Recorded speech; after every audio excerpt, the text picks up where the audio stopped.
نماز ایک لذت والا کام ہے، نماز ایک ذوق والا کام ہے۔ پتہ ہے بہت سارے لوگ بے چین کیوں ہیں؟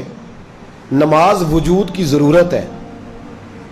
جب لوگ نماز نہیں نہ پڑھتے، اللہ تعالیٰ نے وجود کے اندر روٹی کی خواہش رکھی ہے، پانی کی خواہش رکھی ہے، نیند کی خواہش رکھی ہے، تو جس کو رب نے پیدا کیا اس کے وجود میں عبادت کی جگہ بھی رکھی ہے۔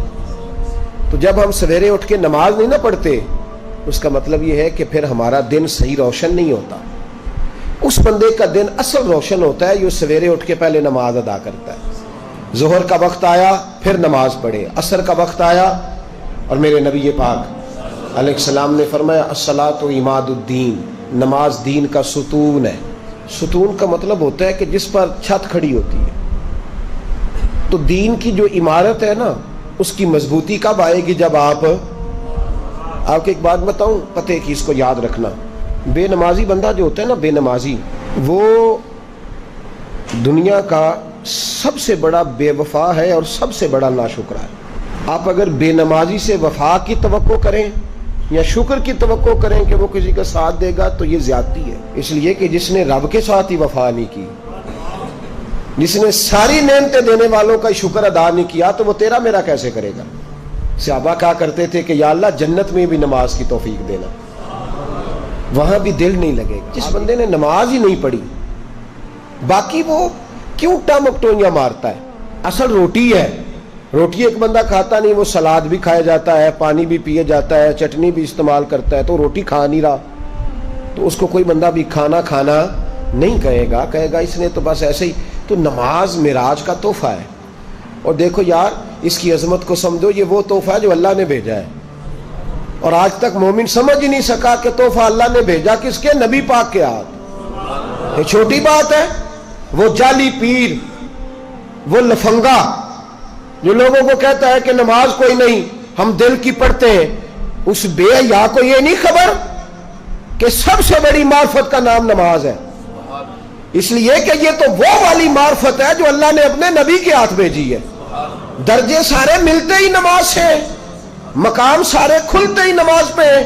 میرے رسول پاک نے فرمایا اللہ تعالیٰ نے کوہ طور پر نور کی ایک تجلی ڈالی جس سے حضرت موسیٰ بے ہوش ہوئے۔ فرمایا جب میرا امتی اللہ اکبر کہہ کے نماز کی نیت باندھتا ہے، رب کریم اس پر اس طرح کے نور کی 70 تجلیاں ظاہر فرماتا ہے۔ آپ یقین کریں جب اعلیٰ مقاصد کی بات ہوتی ہے تو میں ڈر جاتا ہوں۔ میں کہتا ہوں میں اس قوم سے کیا کہوں کہ جہاد کرنا ہے، افغانستان کے بچوں کو بچانا ہے جو ابھی تک نمازی نہیں ہو سکی، جس سے آج تک ہم نماز کی پابندی نہیں کرا سکے، وہ قوم دین کا بول بالا کرے گی؟ اب تو شرم آتی ہے کہتے ہوئے کہ نماز پڑھا کرو، شرم آتی ہے یہ لفظ ادا کرتے کہ ہماری ساری زندگیاں گزر گئیں، ہم ایک نماز نہیں پڑھوا سکے۔ ایک بات اور یاد رکھنا، جو مجھ سے زیادہ پیار کرنے والے لوگ ہیں، میرے قریب رہنے والے، اگر میں نے کسی سے نماز کا پوچھنا چھوڑ دیا ہے نا، تو اس کا مطلب یہ ہے کہ میں سخت اس شخص سے بیزار ہو گیا ہوں، اب میں پوچھتا ہی نہیں اس سے۔ کتنا کو بندہ پوچھے؟ جب بہت سارے کام کوئی بندہ چھوڑ جاتا ہے نا، وہ حضرت رومی فرمایا کرتے تھے جب تیرا کوئی محبوب تجھ پہ غصہ کرنا چھوڑ جائے تو پھر سمجھ لینا تیرا اس کا تعلق کمزور ہو گیا۔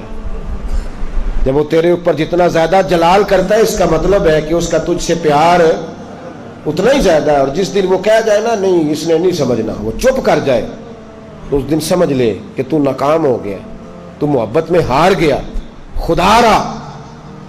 نماز تو حسن ہے دین کا۔ تو کیسے سویا رہتا ہے جب اذان ہو جاتی ہے؟